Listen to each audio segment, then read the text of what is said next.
नमस्कार मित्रों, स्वागत है आप सभी का हमारे इस YouTube चैनल में। आज हम लोग दर्शन शास्त्र की कक्षाओं के अंतर्गत धर्म और दर्शन के संबंध के बारे में अध्ययन करने जा रहे हैं। पिछले क्लास में हम लोग दर्शन का अर्थ, दर्शन की प्रकृति, दर्शन का अन्य विषयों के साथ संबंध, इन सब चीज़ों के बारे में पढ़ चुके हैं। आज के हमारे इस वीडियो जो लेक्चर है वह रहेगा धर्म और दर्शन के संबंध के बारे में, कि धर्म और दर्शन के बीच संबंध कैसे हैं, धर्म और दर्शन में समानताएं कौन कौन सी हैं, अंतर कौन कौन सा है, इन सभी के बारे में आज हम लोग चर्चा करेंगे। तो सबसे पहले हम लोग देख लेते हैं धर्म का अर्थ क्या होता है या धर्म क्या है।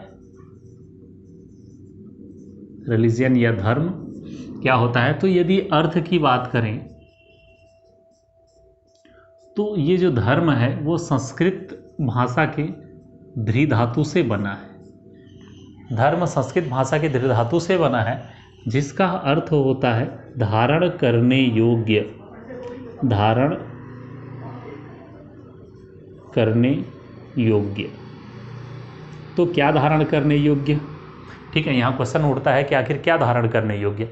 तो ये जो धारण करने योग्य है वे सभी व्यवहार,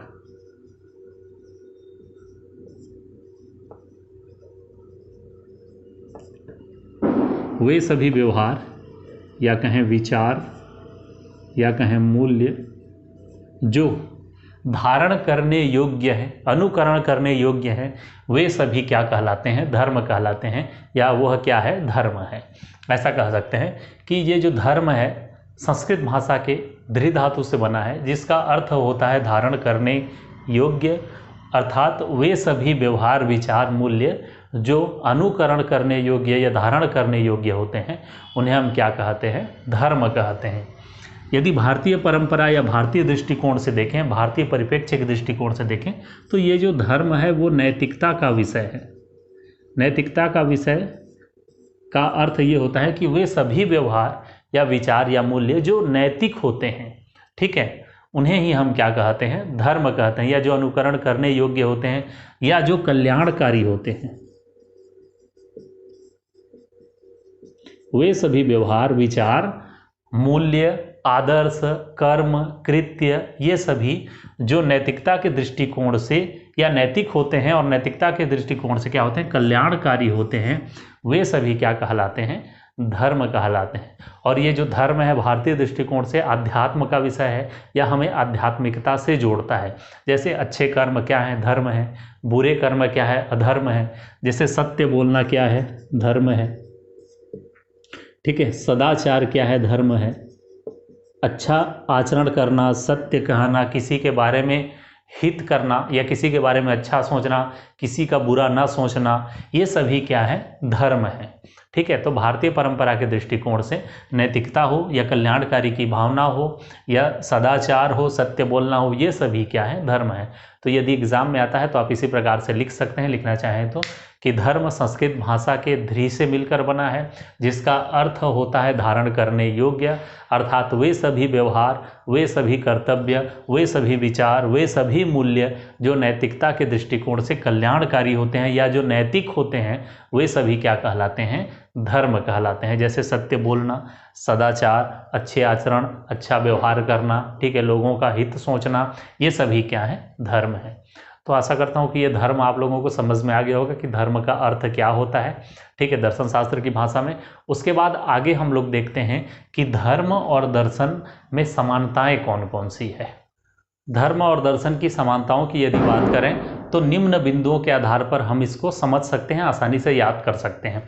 जैसे अध्ययन क्षेत्र के बारे में यदि देखें तो दोनों का अध्ययन क्षेत्र लगभग समान है। जैसे इहलोक को लेकर, परलोक को लेकर, ठीक है, और आत्मा के अस्तित्व को लेकर, ईश्वर के अस्तित्व को लेकर, पुनः जन्म को लेकर, इन सभी के बारे में धर्म और दर्शन दोनों में क्या किया जाता है? अध्ययन किया जाता है। तो इनका जो अध्ययन क्षेत्र है वो समान है।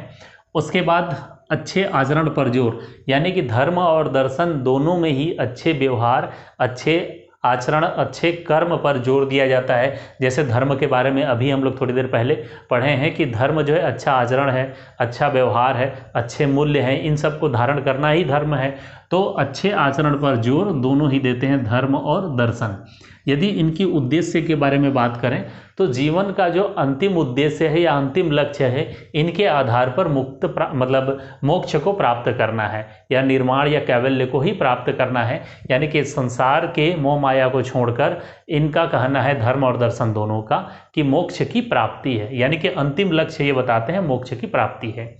उसके बाद ये जो दोनों हैं, धर्म और दर्शन, ये दोनों ही आशावादी दृष्टिकोण रखते हैं। यानी कि दोनों में ही हमको जीवन के प्रति आशा, ये सब चीज़ दिखाई देता है। तो दोनों का दृष्टिकोण क्या है? आशावादी दृष्टिकोण है। उसके बाद देखते हैं अंतिम लक्ष्य। इनका जो अंतिम लक्ष्य होता है, ठीक है, या ये कह सकते हैं इनका अंतिम लक्ष्य, जैसे हमने इस उद्देश्य में बताया, तो उद्देश्य में आप चाहें तो लिख सकते हैं कि इनका उद्देश्य कल्याणकारी होता है, हित की भावना होता है, लोक हित की भावना होता है। और अंतिम लक्ष्य को आप मान सकते हैं इनका जो अंतिम लक्ष्य है वो मोक्ष की प्राप्ति होता है, ठीक है। उसके बाद 6वें नंबर पे देखें, संसार के प्रति इनका दृष्टिकोण क्या है।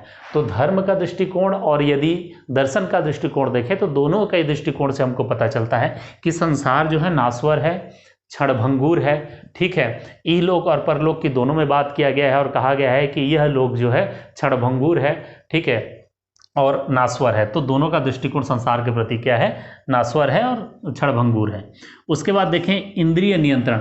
दोनों में ही हमारे जो इंद्रिय हैं, जितने भी इंद्रिय होते हैं, उन सभी पर नियंत्रण करने की बात कही जाती है।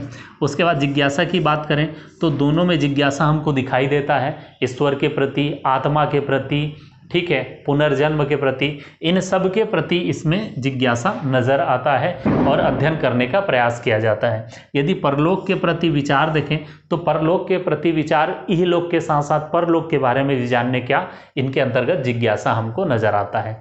तो इन निम्न बिंदुओं के आधार पर आप धर्म और दर्शन में समानताओं को एग्जाम में बता सकते हैं, ठीक है। आशा करता हूँ कि ये समझ में आया होगा और इसको आसानी से आप लोग याद कर सकते हैं। इसके बाद आगे देखते हैं धर्म और दर्शन में अंतर क्या क्या है। धर्म और दर्शन में यदि अंतर की बात करें तो निम्न बिंदुओं के आधार पर हम आसानी से उसको समझ सकते हैं, ठीक है। तो सबसे पहले देखें संतोष। तो संतोष के बारे में ये कह सकते हैं कि धर्म के अंतर्गत हम आध्यात्मिक संतोष को खोजते हैं, जबकि दर्शन के अंतर्गत हम जिज्ञासाओं को शांत करने या बौद्धिक संतोष की ओर आगे बढ़ते हैं, ठीक है। यदि स्रोत की बात करें तो धर्म जो है, धर्म का स्रोत है आध्यात्मवाद, ठीक है, या मान्यतावाद या परंपरावाद। आदमी जो ये धर्म होता है वो आध्यात्म पर टिका हुआ होता है, मान्यताओं पर टिका होता है, जबकि जो दर्शन होता है वो बुद्धिवाद और अनुभववाद को मानता है या उस पर टिका हुआ है। या दर्शन में बुद्धिवाद और अनुभववाद को महत्व दिया जाता है, ठीक है, या ज्ञान को प्राप्त किया जाता है, ऐसा हम लोग पढ़ चुके हैं, ठीक है। उसके बाद यदि जन्म की बात करें तो ये जो धर्म का जन्म हुआ है, इसका जन्म हुआ है आध्यात्म के फलस्वरूप या मान्यताओं के फलस्वरूप या विश्वास के फलस्वरूप धर्म का जन्म हुआ है, जबकि दर्शन का जो जन्म हुआ है वो हमारे मतलब जिज्ञासा के फलस्वरूप हुआ है, आत्मीय असंतोष के फलस्वरूप इसका जन्म हुआ है। यानी कि जिज्ञासा के फलस्वरूप, जिज्ञासा के कारण दर्शन का जन्म हुआ है, जबकि आध्यात्मिकता, भक्ति भावना या तो फिर विश्वास के कारण धर्म का जन्म हुआ है। आगे देखें तार्किकता। यदि तार्किकता की बात करें तो दर्शन जो होता है वो तार्किक प्रकृति का होता है, लेकिन धर्म क्या होता है, कभी कभी क्या हो जाता है, ये अतार्किक प्रकृति का हो जाता है। यानी कि ऐसे चीज़ों को भी हम लोग मानने लगते हैं जो अतार्किक होते हैं, ठीक। यदि तटस्थता की बात करें तो दर्शन तटस्थ होता है, क्योंकि इसका जो आधार होता है वो बुद्धिवाद होता है, ठीक है, और या फिर कहें उसको अनुभववाद होता है। जबकि धर्म क्या होता है, कभी कभी पथभ्रष्ट होकर या अंधविश्वासी होकर क्या तटस्थ नहीं हो पाता या किसी धर्म विशेष को ज़्यादा महत्व देकर क्या हो जाता है, तटस्थ नहीं बन पाता, ठीक। उसके बाद यदि इसकी केंद्रीय विषय के बारे में बात करें तो धर्म का जो केंद्रीय विषय है वो आध्यात्म है या विश्वास है, जबकि दर्शन का जो केंद्रीय विषय है वो बुद्धि है, जिज्ञासा है या अनुभव है। तो इन निम्न बिंदुओं के आधार पर आप आसानी से यदि एग्जाम में आए तो दर्शन और धर्म के अंतर को बता सकते हैं। और यदि दर्शन और धर्म के संबंध के बारे में लास्ट में हम लोग कंक्लूजन निकालें तो दर्शन और धर्म को यदि अलग अलग बिंदुओं के आधार पर, अलग अलग विचारों के आधार पर भले ही दोनों में अंतर हम बता दें, लेकिन कुछ कुछ उनमें समानताएं भी हैं, परिपूरकताएं भी हैं। जैसे धर्म और दर्शन साथ साथ चलते हैं, सहगामी हैं। प्राचीन काल से ही वे एक दूसरे को न केवल प्रभावित कर रहे हैं बल्कि एक दूसरे से प्रभावित हो भी रहे हैं। ना तो धर्म को दर्शन से अलग किया जा सकता है, ना ही दर्शन को धर्म से अलग करके देखा जा सकता है, क्योंकि जैसा धर्म होगा वैसे ही वहाँ की संस्कृति होगी, वैसे ही वहाँ का दर्शन होगा। जिस प्रकार हमारे विचार होंगे, जिस प्रकार हमारा व्यवहार होगा, उसी प्रकार हमारी क्या होगी, दर्शन होगी, और उसी प्रकार के दर्शन का क्या होगा, जन्म होगा। जैसे भारतीय परंपरा या भारतीय दृष्टिकोण में देखें तो यहाँ की जो मतलब यहाँ का जो धर्म है वो आध्यात्म पर टिका है, आस्था पर टिका है, विश्वास पर टिका है। उसी प्रकार जो भारतीय दर्शन है वो क्या है, आध्यात्मवादी दर्शन है, जबकि पाश्चात्य दर्शन क्या होता है, भौतिकवादी दर्शन होता है। तो इस प्रकार हम कह सकते हैं कि दर्शन और धर्म में बहुत ही मतलब निकटता का संबंध है, परिपूरकता का संबंध है। एक सिक्के के दो पहलू हैं, ऐसा कह सकते हैं कि जहाँ जैसा धर्म होगा वहाँ की वैसी क्या होगी, दर्शन होगी। ठीक है, तो इस प्रकार आप चाहें तो इनको लिख सकते हैं, धर्म और दर्शन को। आशा करता हूँ कि आप लोगों को समझ में आ गया होगा। अगले नेक्स्ट वीडियो में हम लोग देखेंगे कि दर्शन का संस्कृति से क्या संबंध है, संस्कृति के साथ उसके संबंध कैसे हैं। ठीक है, इस वीडियो को देखने के लिए बहुत बहुत धन्यवाद।